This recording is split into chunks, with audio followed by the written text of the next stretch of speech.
A heavy haze settling over much of the south coast from the island to the lower mainland. Smoke from wildfires in the United States is blowing into our province and affecting the air quality for millions of British Columbians. And the wildfire smoke has triggered multiple air quality warnings for BC health officials, the most recent issued this afternoon for Metro Vancouver. CTV's David Malko is live at Queen Elizabeth Park. And David, the impact on air quality really depends on where you live.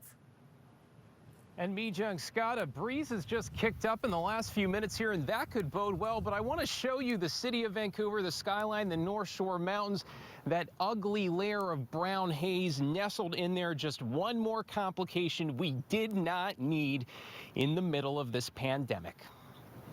It's really thick. It's bad. It's one of the worst I've seen. And it seemed to appear out of nowhere. This is surprisingly bad and surprisingly fast. It sort of moved in within the span of maybe 20 or 30 minutes. A red sunrise in Victoria. In Metro Vancouver, high-rise condos and the North Shore Lions barely poking through the haze. Like a fire or something like that. In fact, more than a dozen large wildfires burning in Washington state. The tiny town of Malden, south of Spokane, hit hardest on Monday. Before you know it, this is what happened to our house. And now, 80% destroyed. It was weird. It was surreal. It was like, you can't believe how fast. I still can't fathom how quickly it traveled. This animation shows the southern smoke over the last 24 hours, mushrooming north and west and across the border. We saw those big winds yesterday, kind of flushed interior air to the coast. Larry Enns and Edward Haywood more concerned about COVID than taking in some not-so-fresh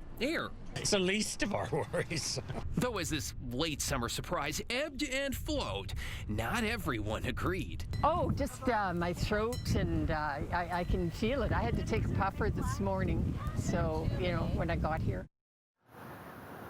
And back live tonight, even with that breeze, you can still smell it in the air, which is why authorities are cautioning the very young, the very old, and those with chronic conditions to think twice about outdoor activity. Some spots may be stuck with this until quite literally the wind changes direction.